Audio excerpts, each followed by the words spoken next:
Hello guys and welcome back to the English club.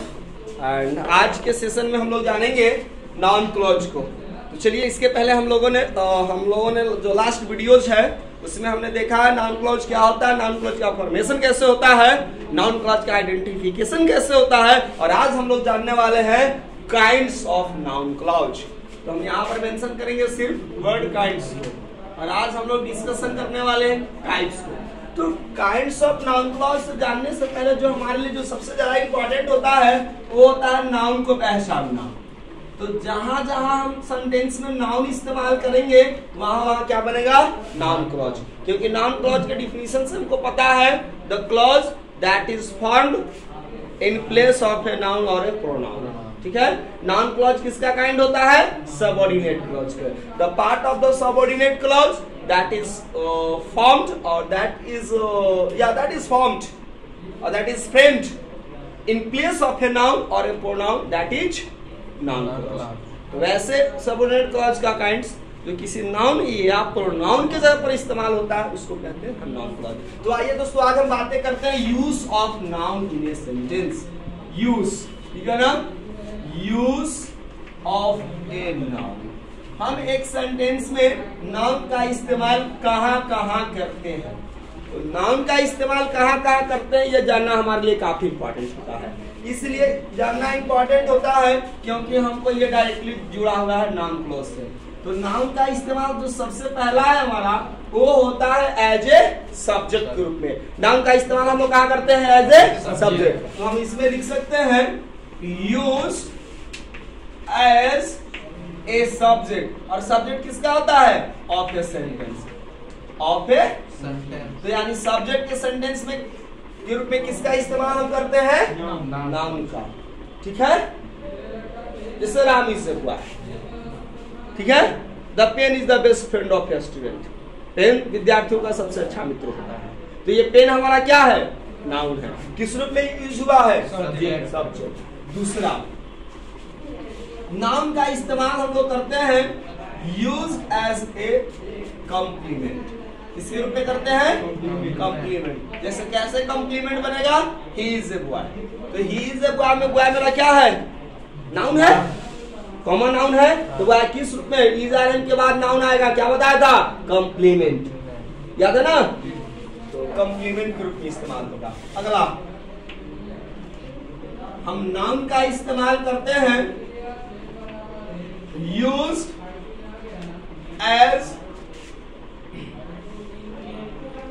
an object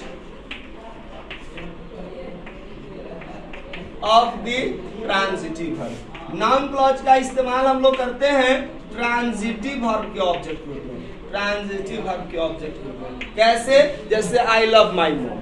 तो my mom mother क्या हो गई, noun.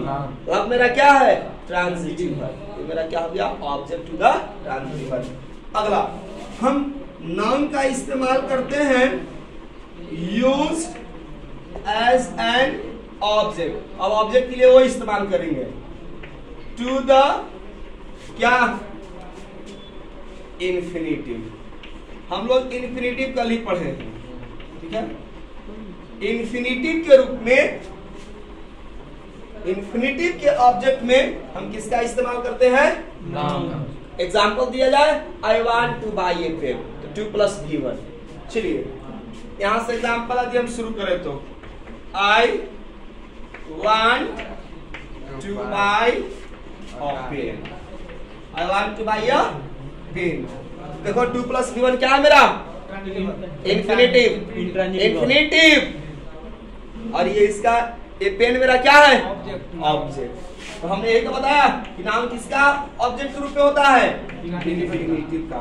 इसके पहले क्या था हमारा, used as an object of a transitive. चलिए, सी बाइज, वो खरीदती है, क्या खरीदती है, अ पेन।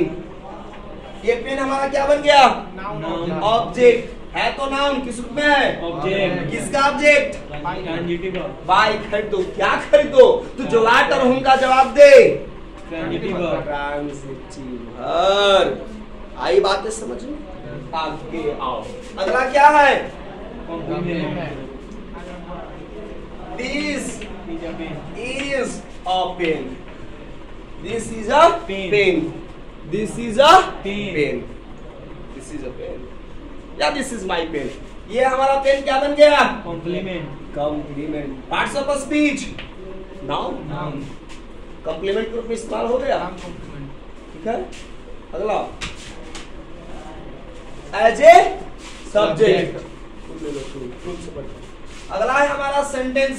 सेंटेंस के सब्जेक्ट रूप में द पेन इज माइटियर. कई बार डिस्कस किया इस पॉइंट को. Mightier the sword. बताओ पेन मेरा क्या है? सब्जेक्ट. किस रूप में? नाउन. किस रूप में? सब्जेक्ट. नाउन को कितने कंडीशन पढ़ लिया? 4. आई बात है. कैसे नाउन इस्तेमाल होगा, कब इस्तेमाल होगा, देखना आसानी से आपको समझ. मैं एक वर्ड दूंगा, एक वर्ड को आप इस्तेमाल कीजिए सेंटेंस में. आगे बढ़ो. अगला नेक्स्ट है हमारे पास नाउन. क्या लिखा? Use of a noun. यानी नाउन इज यूज्ड. यूज करने का मतलब कौन सा है? Noun is used. ये बहुत बेसिक चीजें हैं, इसमें आपको दिक्कत नहीं होनी चाहिए. Used as an object to the gerund. Gerund जानते हो? कल पढ़ाया था. Before form yesterday last class में मैंने बात किया है. ठीक है. तो ये जेरंड बिफोर फॉर्म होता है. Just like she likes buying. She likes buying a pen. तो देखो ट्रांजिटिव वर्ब के बाद बिफोर फॉर्म क्या बन गया? जेरंड. ये पेन में क्या हो गया? Object something. Parts of speech. किसका ऑब्जेक्ट है? बिफोर क्या है? नाउन किसके रूप में इस्तेमाल होता है?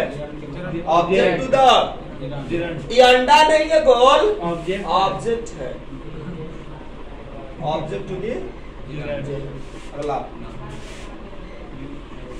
Used as an object to the phrasal verb.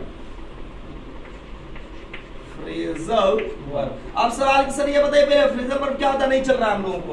चलेगा ना. देखो एक वर्ब हम लोगों को पढ़ना है. वर्ब के बाद ठीक है प्रीपोजिशन या एडवर्ब के लगने से एक नए टर्म का निर्माण होता है. किसी भी वर्ब में हम एक खास तरह के प्रीपोजिशन या खास तरह के एडवर्ब को हम ऐड करते हैं तो एक टर्म बनता है जिसको हम कहते हैं फ्रेजल. ठीक है. जैसे हमारे पास लुक क्या होता है? देखना. देखना होता है दिखना. फिर फंस गए.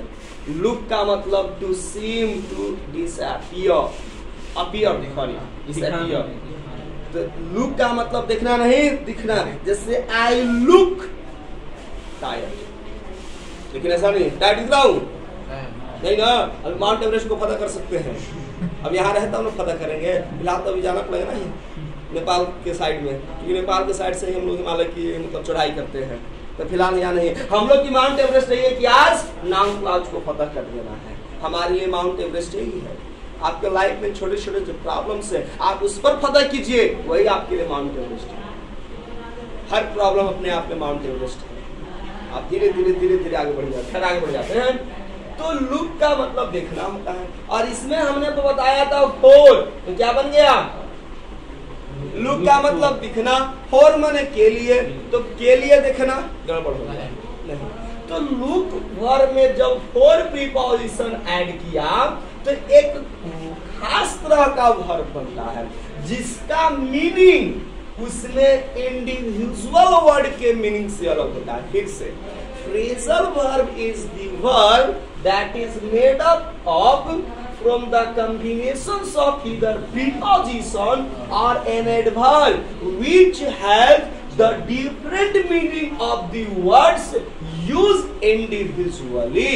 इसमें word individual क्या है? लुक और तो जो नया टर्म बना फ्रेजल वर्ब, इसका जो मतलब होगा इसमें इंडिविजुअल वर्ड के मीनिंग से कंप्लीटली अलग होगा। नहीं अलग हो रहा है। लुक का मतलब दिखना, मतलब कोई चीज कैसा दिखता है, तो the room looks bright, the room looks dark, the room looks tidy, the room looks untidy, the room looks what beautiful.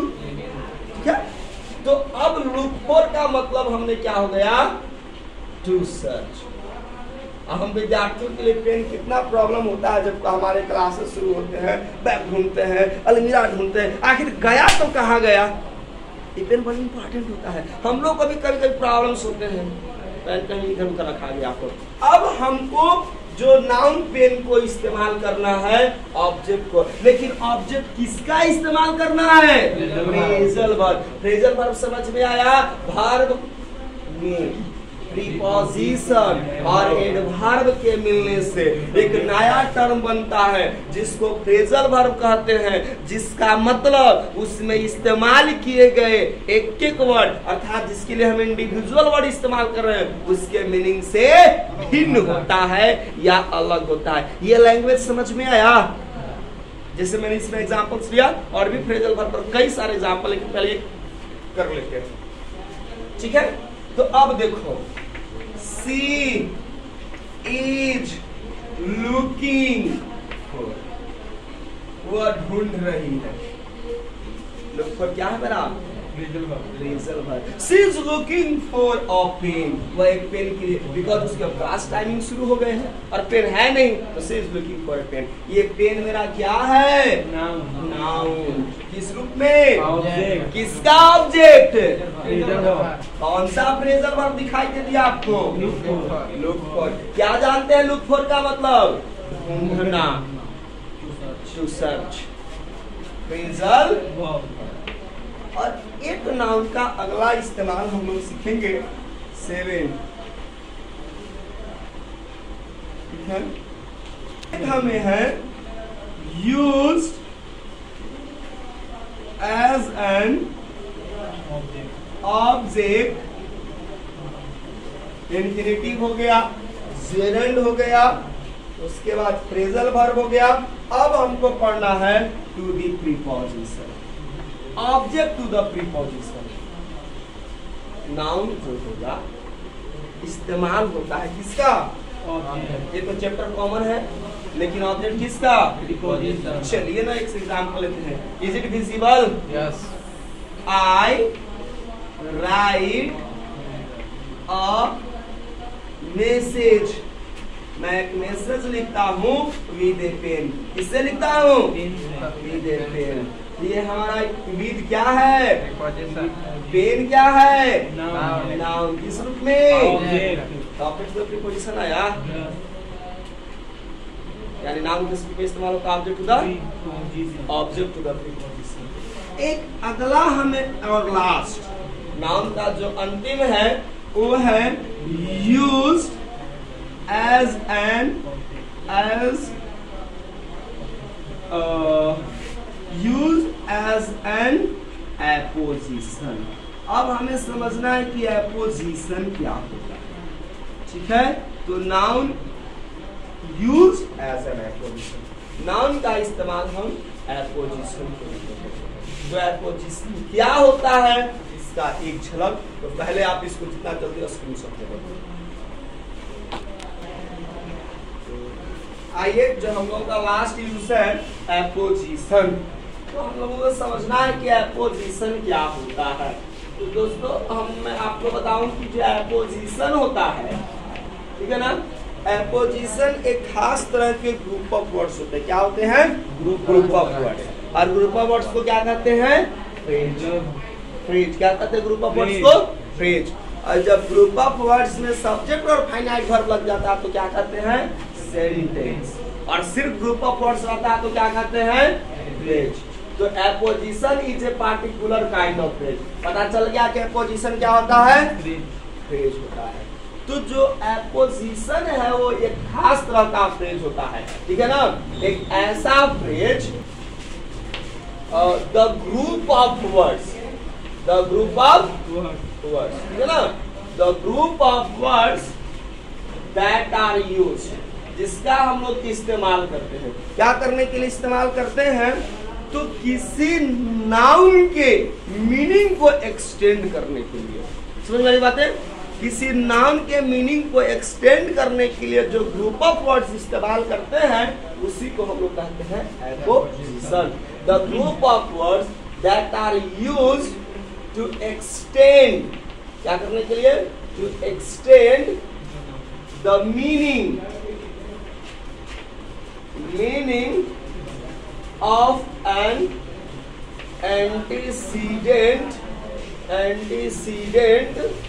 noun। किसी भी सेंटेंस में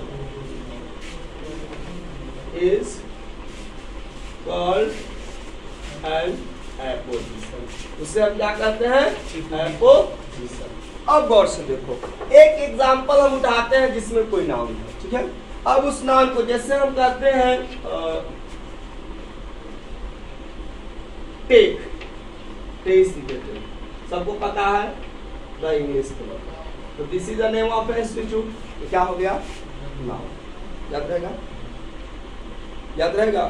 अब ये जो हमारा नाउन है द इंग्लिश क्लब, अब इसको एक्सप्लेन करने के लिए हम एक एडिशनल है। अब सपोज द इंग्लिश क्लब लोगों को नहीं पता चले, नहीं जानकारी कि आखिर इंग्लिश क्लब में होता क्या है, ठीक है। ये कोई थिएटर्स नहीं है, कोई मंच नहीं, ये एक एजुकेशनल संस्था है। यहाँ पर बच्चों को इंग्लिश के साथ साथ अदर सब्जेक्ट्स में पढ़ाई होती है। तो जो हमारा इंग्लिश क्लब है द इंग्लिश क्लब, ठीक है ना, तो ये क्या है? तो हम इसको एक्सटेंड करने के लिए ग्रुप ऑफ वर्ड्स दिखाएंगे। क्या करेंगे? The English club the best institutes in the best institute of the city. ये सिटी का सबसे बढ़िया इंस्टीट्यूट है, ध्यान रखना। हमेशा एपोजिशन दो कॉमा के बीच में। तो इंग्लिश क्लब के लिए हमने क्या लिखा? The best institute of the city, city का सबसे बढ़िया इंस्टीट्यूट। तो यही जो ग्रुप ऑफ वर्ड्स हुआ ना दोस्तों, कहलाता है क्या? एपोजिशन। क्या कहलाता है? एपोजिशन। याद रहेगा? वैसा ग्रुप ऑफ वर्ड्स जो किसी नाम के मीनिंग को, अब कोई भी समझ जाएगा कि इंग्लिश क्लब है यानी दाऊदनगर के शहर क्या सबसे बढ़िया संस्थान है, एजुकेशनल संस्थान कहेंगे द बेस्ट एजुकेशनल इंस्टीट्यूट, तो और मीनिंग क्लियर हो जाएगा। भाई ये कपड़े लत्ते की दुकान नहीं है, शॉपिंग्स नहीं है, जनरल स्टोर नहीं है, ठीक है ना, स्टेशनरी के सामान नहीं मिलती है, एजुकेशनल है, शैक्षणिक है, पढ़ाई की बातें की जाती है, सिर्फ और सिर्फ पढ़ाई की बातें की जाती है। तो ये हो गया। The English club is founded by me, founded in 2015 हो गया हमारा। The English club is founded, तो ये तो हमारा the English club is founded in 2015। English club की स्थापना 2015 में हुई थी, तो अब हुई थी तो ये पास्ट में हो जाएगा ना, वाज, ठीक है, वाज फाउंडेड इन 2015। और ये जो ग्रुप ऑफ वर्ड्स हुआ एपोजिशन।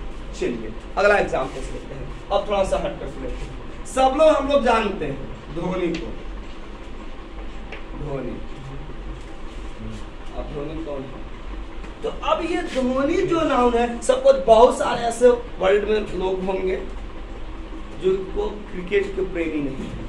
हम लोग सब लोग क्रिकेट के दीवाने, इसलिए पता है धोनी इंडियन कैप्टन, पूर्व इंडियन कैप्टन, वर्तमान नहीं। हमने क्या दिया? The x captain of Indian cricket team. यदि हम इंडियन टीम भी कहेंगे तो सबको पता है क्योंकि धोनी क्रिकेट खेलता है, और क्रिकेट टीम लिखेंगे तो और कंसेप्ट क्लियर हो जाएगा, इंडियन क्रिकेट टीम, ठीक है। Dhoni the x captain of Indian cricket team, तो ये द एक्स कैप्टन, एक्स का मतलब पूर्व, captain of Indian cricket team.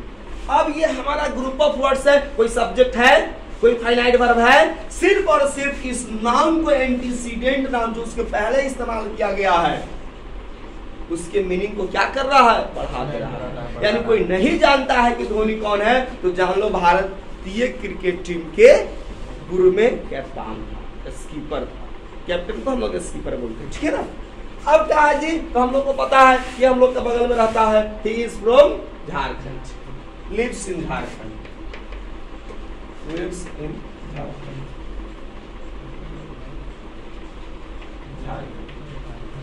ठीक है। तो ये हमारा हो गया, आई बात समझ में, ये है हमारा एथो। अब हम पेन पर एग्जाम्पल लो, याद करो मैंने जब noun clause as subject sorry noun use as a subject लिखा था। देखो पहला है हमारा use as a subject of a sentence. हमारा सेंटेंस क्या था? The pen is mightier than the sword. अब हम ये कहते हैं the pen is mightier than the sword, ठीक है, ये ठीक है ना। अब हमें इस पेन एंटीसीडेंट नाउन को क्या बनाना है? एपोजिशन। तो पेन के लिए हमको क्या करना पड़ेगा? Group of words. क्या लिखेंगे? द पेन कॉमा क्या है पेन? ऐसा कुछ बोलो जिससे पेन के मीनिंग को और क्या मिले? एक्सटेंड किया जा सकता है, एक्सटेंशन किया जा सकता है, या हम कह सकते हैं उसके मीनिंग को और कंसेप्ट। तो पेन एक डिवाइस है जिसका इस्तेमाल हम लोग लिखने के लिए करते हैं। Pen a device for writing, जिसका इस्तेमाल करते हैं किसके लिए? राइटिंग के लिए। अब बच्चा में भाई कोई अब होता है कलम को किसी के आंख में भोंक देता है। अब इसका मतलब ये थोड़ा कलम को आंख में भोंकने के लिए है, वो उसका पर्पस नहीं है। कलम का इस्तेमाल किसके लिए किया जाता है? हाँ, वो ये बचपन में ही किया करते थे, अभी भी देखो आंख में भोंका, दूध देने में नाक में भी भोंक देगा, ऐसा नहीं करना है, ये वर्ड नहीं है। तो हम लोग गलती से इसका इस्तेमाल कर दिया करते थे, समझ आई बात है। The pen a device for writing, यानी a device for writing, this is position. Clear हुआ concept? A device for writing is an apposition. और बाकी जो हमारा सेंटेंस है कॉपी कर डालो। इज माइटियर, क्या हो गया? Mightier than the. क्लियर हो गया? यस। अब दोस्तों यदि आपने पोजीशन को कंसेप्ट को क्लियर कर लिया, अब मैं बताने वाला हूं कि जिस तरीके से नाउन 8 कंडीशन में इस्तेमाल होता है, सिमिलरली नाउन क्लॉज हमारे 8 कंडीशन में होंगे। तो इसके पहले जल्दी से आप इन सेंटेंस का स्क्रीनशॉट ले लो या फिर आप नोट कर लो। चलिए तो अब आइए हम लोग दोस्तों एक एक करके नाउन क्लॉज के टाइम्स को पढ़ते हैं। तो सिमिलर वे में सबसे पहले है use as a subject of a sentence, यानी हम लोग नाउन का इस्तेमाल सब्जेक्ट के रूप में करते हैं किसका? सेंटेंस का। तो क्लॉज कैसे बनेगा? पहला जो होता है सबसे पहले तो हर जगह क्या रहेगा? Noun clause. Noun clause as a subject of a sentence, subject of a sentence, ठीक है ना। तो जहां जहां नाउन क्लॉज होगा, नाउन होगा, नाउन था सब्जेक्ट के रूप में, तो नाम पड़ेगा noun clause as a subject of a sentence. अब दूसरा नाउन का इस्तेमाल कैसे हो? कहां पर है? कंप्लीमेंट में। तो यहाँ पर बन जाएगा अब क्लॉज के लिए, नाउन के लिए एन और क्लॉज के लिए सीएल। तो अब हम मेंशन करेंगे नाउन क्लॉज एज ए किसके रूप में है? Complement, as a complement. आपको ये बातें समझ में आ रहा है कैसे मैं रिलेट करके पढ़ा रहा हूँ? ये नाउन जो है कैसे नाउन क्लॉज में कन्वर्ट हो रहा है। पहला था कि नाउन एज ए कंप्लीमेंट था, तो क्लॉज में बात करेंगे तो नाउन क्लॉज एज ए। चलिए तीसरा है हमारा use as an object of the transitive verb, ठीक है ना, ट्रांजिटिव वर्ब के ऑब्जेक्ट के रूप में। तो क्लॉज का नाम बताओ कैसे बनेगा नाउन क्लॉज का? सबसे पहले क्या हो जाएगा? NCL, noun clause as an किसका है? Object to the transitive verb, as an object to the transitive. Clear है किसी को? किसी को सॉरी डाउट है? नो क्लियर सबको है? Transitive verb. चलिए अगला है, अगला नाउन क्लॉज की नाउन किस रूप में इस्तेमाल है? इंफिनिटिव। तो सबसे पहले क्या बन जाएगा? Noun clause as an object O से टू द किसका? इंफिनिटिव। क्लियर है? किसी को दिक्कत नहीं? चलिए 5 नंबर में बातें करेंगे। पांचवा देखो क्या है पांचवा,